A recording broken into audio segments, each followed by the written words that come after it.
Hey guys, welcome back to Saints Row. I thought, oh We need shit, some help in Pilsen. The Carnales are tearing us up.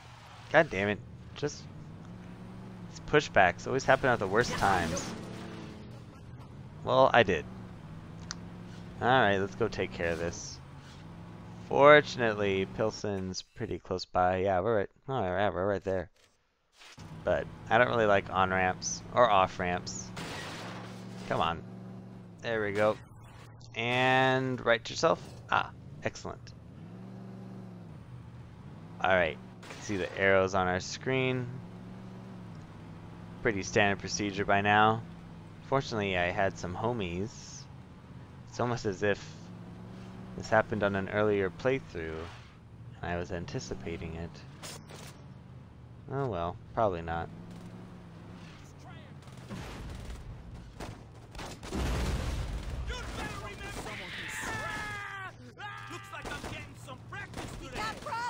It's funny how that guy dying didn't register the little pop-up in the top left, but the other guy did. Oh, and the other guy just exploded. It's good to have your homies around. Yeah, this FBI van turns on a dime. I love it. 6 more guys out there. The reason this is a second recording because I couldn't figure out how to timely, whoa, get these 3 guys down here. I do enjoy how those 4 other Carnales were walking by very casually and then all turned and attacked us at once. There's a walker just standing on its own there. So I'm trying to see which order I should take these guys out because it looks like that's not a very, it looks like a one-way street down there. Oh, come on, dude. Get in the car. Okay. Try again. Alright, you can walk, asshole. Because we're going. This is another one of those annoying hoods where the road is half and half. Fortunately, this is an industrial side of town. There's a lot of barrels. A lot of barrels. And also your homies are pretty good. Oh look, our other guy followed us. I guess he's trying to stay fit.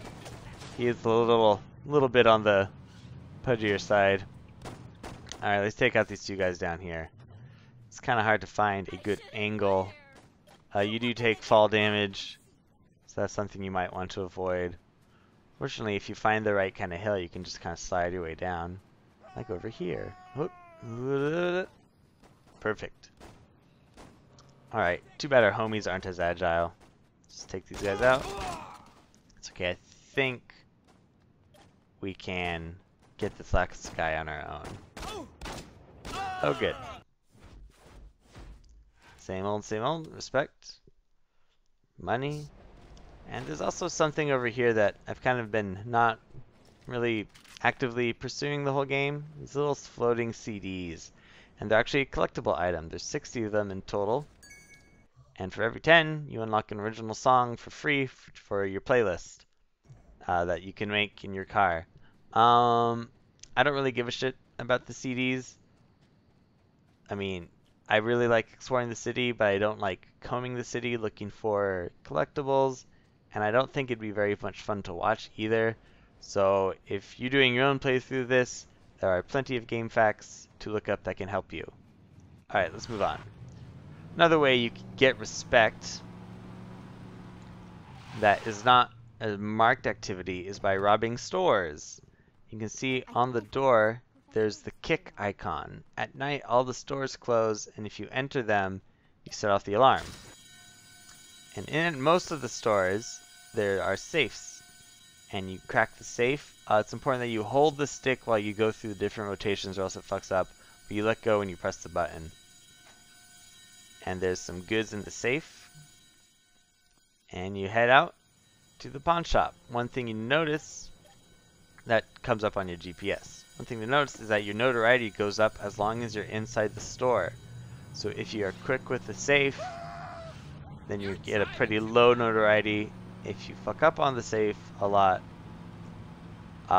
your notoriety can get pretty high. And it's really annoying trying to take the goods to the pawn shop when your notoriety is at 4 or 5 stars.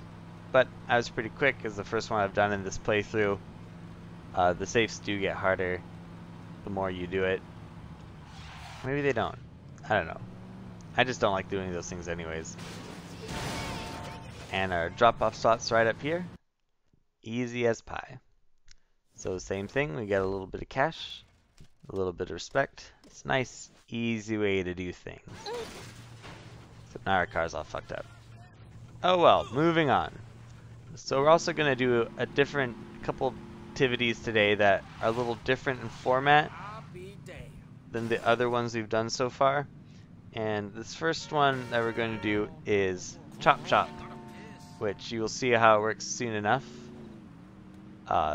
It's kind of an interesting one, and it has its own fancy cutscene and everything.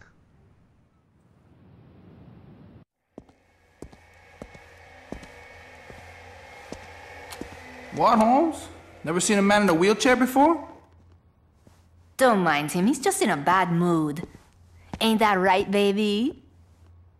Hey, you'd be on the rag 24/7 if some Barry decided to show you what excessive force is all about.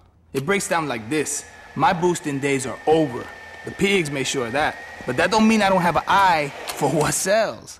I got a list tacked up on the wall. You bring me the car, I give you the cash, Holmes. Cool? Sounds good. So here's our list of cars, and basically you're always on the lookout for these cars to steal and then take back to this location. You see there's some required modifications. You gotta take the car to rim jobs and get that stuff on it before they'll accept it. Not too hard. Basically what I do is I go to all the Chop Chop activities at the beginning of the game, just have all the lists, and then whenever I steal a car that looks a little rare, I just check the list, see if I need it. It's not, I don't really kill myself in getting all of these, because that's boring, and I'd rather be out shooting dudes. What I'm doing now is I'm getting the easiest car on the list, and that's the ambulance, because if you call 911, they will bring an ambulance to you. And they're very timely about it too. And they'll actually, ambulances will actually heal you. You can pay to get healed by the ambulance if you call it.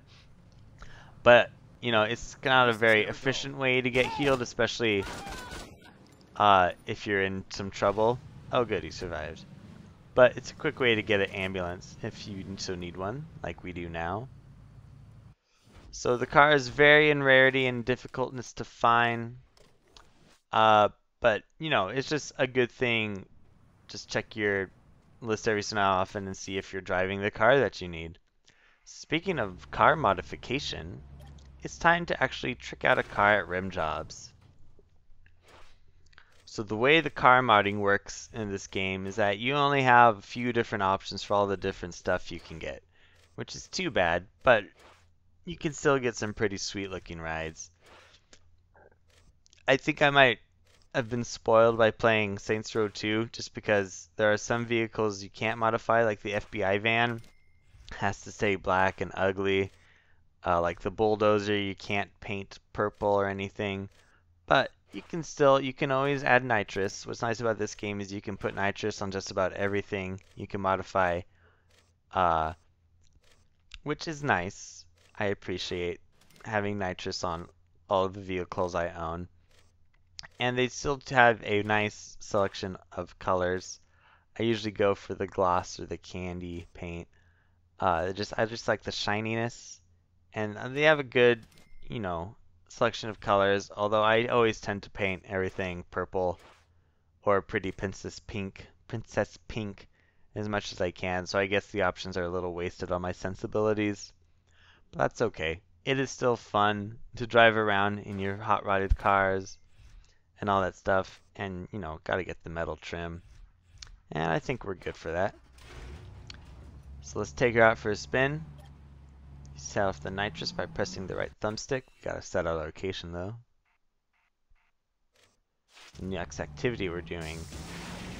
Now I know I was just talking about Saints Row 2 a little bit, and I think I actually like the way they do nitrous in this game better.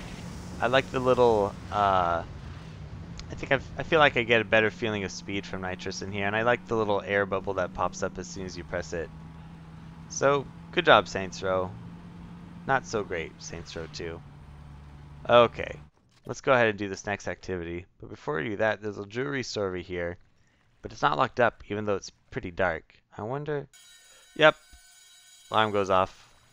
Oh well, let's just start this activity. Cutscene time. Don't ask questions, just come with me. This is for you. If you kill him. Right now, I'm willing to bet you're thinking one of two things.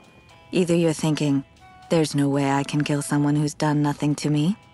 Or you're thinking, how am I gonna spend all that cash? Let me tell you something, sweetie. The second thought is going to get you farther in this world. Okay, so Hitman is basically Chop Shop, but with people instead of cars, and you need specific weapons to kill the people. They tell you the general area where they are, and what you need to have out when you kill them. Hitman can be kind of touch and go. They do have specific areas for people, but I have definitely run into people that were not where they should be. And they have specific times too where people generally tend to be. But that has also been not consistent. I kind of treat Hitman the same way as I do Chop Shop. I just get all the lists. I'm also showing you this bar a little bit because it's a cool locale even though you don't do anything. I just get all the lists, and if the person pops up on my map, I kill them, but I don't really beat myself up about trying to track down everybody, as you will see for reasons coming up. The annoying thing about Hitman is that generally you need the weapon out that you want to kill them with, or they won't spawn. This is not entirely true, but the thing about Hitman is that nothing is entirely true about Hitman's strategies. A lot of it is luck, and a lot of it is right place at right time, even though you didn't know where that was. So we're going to take out Thomas with our baseball bat. He peruses around the docks and warehouses. Generally, when you're doing out Hitman lists, you want to try to find populated versions of the map. There's a lot of dead space on these maps, on these sections, where people don't generally spawn, and that's generally not where Hitman people show up. They usually show up in crowds. Of course, there's exceptions to everything. There's a couple of targets that only show up in certain vehicles at certain times, but they don't give you a whole lot of information about that. They just give you the neighborhood and the weapon. So we're gonna go ahead and go to the docks and warehouses, and we're gonna get out of the car, and we're gonna walk around, and we're gonna walk for a very long time. So I will meet you back here when we actually find Mr. Thomas. I've got some travel music for you. I hope you enjoyed the search.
Alright, he popped up on our map. He's here.